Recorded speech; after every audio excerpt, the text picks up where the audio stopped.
everyone, Tinglish Teacher here. Welcome back to our channel. మీ అందరికీ ఎంతో ఉపయోగపడే మరొక video. In today's video, I'm going to share you some other sentences that are related to eating. తినేటప్పుడు లేదా తినడానికి సంబంధించిన సెంటెన్సెస్ని ఇంగ్లీష్లో ఈజీగా ఏ విధంగా చెప్పాలో క్లియర్గా కొన్ని ఎగ్జాంపుల్స్తో ఈ వీడియోలో చూసేద్దాం. అయితే వీడియోని ఎక్కడ స్కిప్ చేయకుండా ఎండ్ వరకు చూడడానికి ట్రై చేయండి. వీడియో గనక నచ్చినట్లయితే మర్చిపోకుండా ఒక లైక్ చేయండి. మీరు చేసే ఈ లైక్ ద్వారా ఈ వీడియో మరికొంతమందికి రీచ్ అవుతుంది. So please like the video. ఇప్పుడైతే ఇంతకుముందు వీడియోలో నేను మిమ్మల్ని అడిగిన 2 క్వశ్చన్స్ యొక్క ఆన్సర్స్ని చూసేద్దాం. Now the first one is ముసి నవ్వు. దీన్ని మనం ఇంగ్లీష్లో గిగిల్ అని అంటాం. గిగ్లింగ్ అంటే ముసి నవ్వులు నవ్వటం అని. Now the second question is చీకటి పడ్డాక నువ్వు ఎందుకు వెళ్తున్నావు? ఈ సెంటెన్స్ని ఇంగ్లీష్లో why are you going after dark ఈ విధంగా అడుగుతాం. ఇప్పుడైతే ఈ వీడియోలో మీకోసం ఉండబోయే 2 questions. Now the first one is ఈ పిక్చర్లో కనిపిస్తున్నది అందరికీ తెలిసే ఉంటుంది కదా, కిచెన్లో యూజ్ చేస్తూ ఉంటాం. అయితే దీన్ని ఇంగ్లీష్లో ఏ విధంగా చెప్పాలో ఈ క్రింది ఆప్షన్స్ ద్వారా తెలియచేయండి. Option A is ladle, option B is spatula. Find out the correct answer here and let me know in the comments. Now the second question is ఈరోజు నేను బాగా తిన్నాను లేదా బాగా ఎక్కువగా తిన్నాను. ఈ సెంటెన్స్ని ఇంగ్లీష్లో ఏ విధంగా చెప్పాలో మర్చిపోకుండా కామెంట్ సెక్షన్లో కామెంట్ చేసి చెప్పండి. Please show your support with your likes and comments as always. ఇప్పుడైతే వీడియో స్టార్ట్ చేద్దాం. Let's get started. Sentence number 1 of this video is తినేటప్పుడు సౌండ్ చేస్తూ తినకు. చాలామంది తినేటప్పుడు ఒక రకమైన సౌండ్ చేస్తూ తింటూ ఉంటారు కదా, దాన్ని విన్నప్పుడు పక్కన వాళ్ళకి చిరాకు వస్తూ ఉంటుంది. అయితే దీన్ని ఇంగ్లీష్లో do not make sound while eating or don't make sound while eating ఈ విధంగా చెప్తాం. ఈ సెంటెన్స్కి రిలేటెడ్ సెంటెన్సెస్ని కూడా చూసేద్దాం. First one is the sound you make with your mouth annoys me or the sound you make with your mouth irritates me.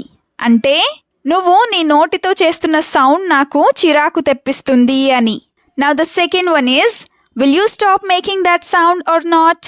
Will you stop making that sound or not అంటే నువ్వు ఆ sound చేయడం ఆపుతావా లేదా అని. Sentence number 2 తినేటప్పుడు నాతో పోట్లాడకు లేదా నాతో గొడవ పడకు. చాలామంది తినేటప్పుడే గొడవ పడుతూ ఉంటారు కదా, సో దీన్ని ఇంగ్లీష్లో don't fight with me while eating. Don't fight with me while eating ఈ విధంగా చెప్తాం. వైల్ ఈటింగ్ అంటే తినే సమయంలో లేదా తింటున్నప్పుడు అని. For example, why do you fight only when you eat. Why do you fight only when you eat అంటే నువ్వు తినేటప్పుడు మాత్రమే లేదా తినేటప్పుడే ఎందుకు గొడవ పడతావు లేదా ఎందుకు పోట్లాడతావు అని. Another example, let me eat in peace while eating. let me eat in peace while eating అంటే నన్ను కాస్త ప్రశాంతంగా తిననివ్వు అని. అదే will you let me eat in peace while eating అంటే తినేటప్పుడు నువ్వు నన్ను కాస్త ప్రశాంతంగా తిననిస్తావా అని. సెంటెన్స్ నెంబర్ 3 ఇస్ తినేటప్పుడు ఫోన్ మాట్లాడకు లేదా ఫోన్ మాట్లాడొద్దు ఇలా చెప్తూనే ఉంటారు కదా, దీన్ని ఇంగ్లీష్లో do not talk on the phone while eating. do not talk on the phone while eating ఈ విధంగా చెప్తాం. Now the example number 1 is I don't like talking on phones even while eating.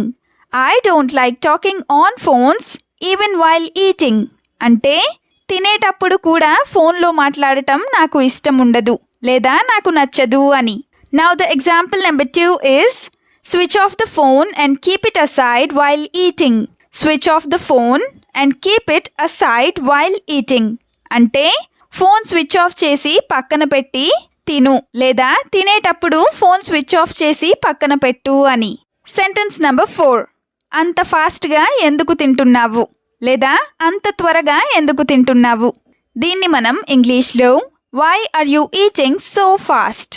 Why are you eating so fast or too fast ఈ విధంగా అడుగుతాం. Let's have some examples now. First one is why are you eating so fast when you have nothing to do. Why are you eating so fast when you have nothing to do. అంటే నీకు ఏ పని లేకపోయినా కూడా నువ్వు ఎందుకు అంత ఫాస్ట్గా తింటున్నావు అని. ఇంకొక example, eat slowly and then do your work. Eat slowly and then do your work అంటే నెమ్మదిగా తిను, తర్వాత నీ పని చేసుకో లేదా నీ పని చూసుకో అని. Sentence number 5. ఆ ఉప్పు కాస్త ఇటు ఇస్తావా. తినేటప్పుడు ఎందులో అయినా సాల్ట్ తక్కువైనప్పుడు ఇలా అడుగుతూ ఉంటారు కదా. అయితే దీన్ని ఇంగ్లీష్లో can you give me that salt please, can you give me that salt please ఈ విధంగా అడుగుతాం. ఇదే సెంటెన్స్ని could you please pass the salt ఈ విధంగా కూడా అడగొచ్చు.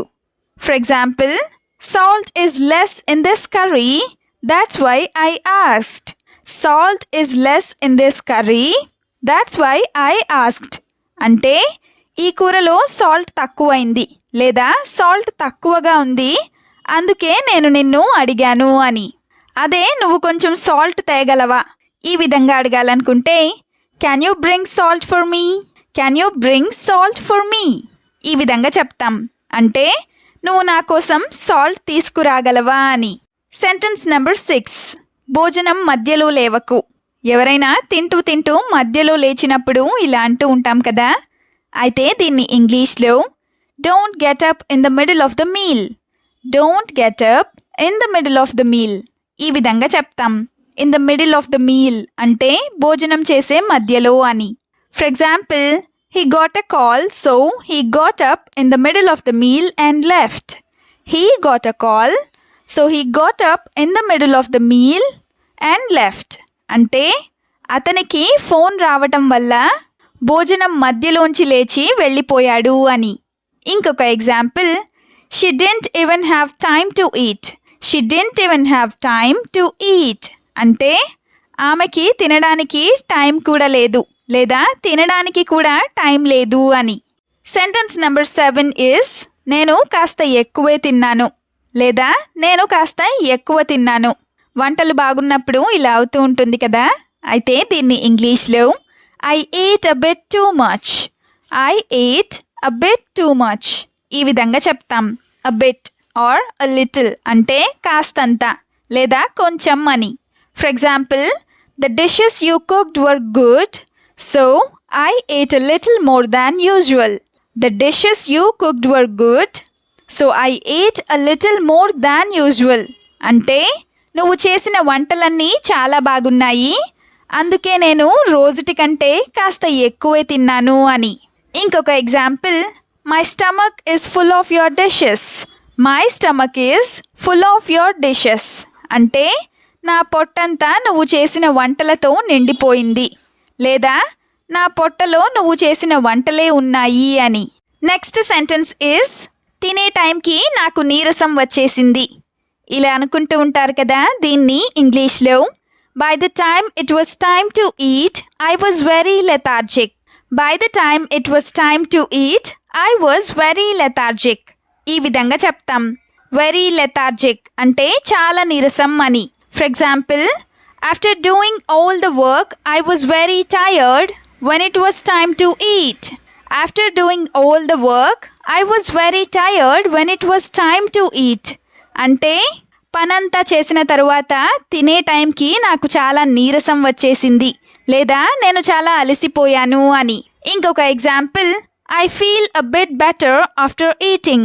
I feel a bit better after eating అంటే తిన్న తర్వాత నాకు కాస్త బాగుంది లేదా నాకు కాస్త బాగా అనిపిస్తుంది అని. Now the last sentence is నువ్వు తిండిబోతులాగా తినకు. ఎవరైనా బాగా ఎక్కువగా తినేస్తూ ఉన్నప్పుడు ఇలా అంటూ ఉంటారు కదా. సో దీన్ని ఇంగ్లీష్లో don't eat like a glutton, don't eat like a glutton ఈ విధంగా చెప్తాం. గ్లటన్ అంటే తిండిబోతు అని. For example, you look like a glutton if you eat so hastily and so fast. You look like a glutton if you eat so hastily and so fast. అంటే నువ్వు అంత తొందరగా లేదా అంత హడావిడిగా తింటూ ఉన్నట్లయితే నువ్వు తిండిబోతులాగా కనిపిస్తున్నావు అని.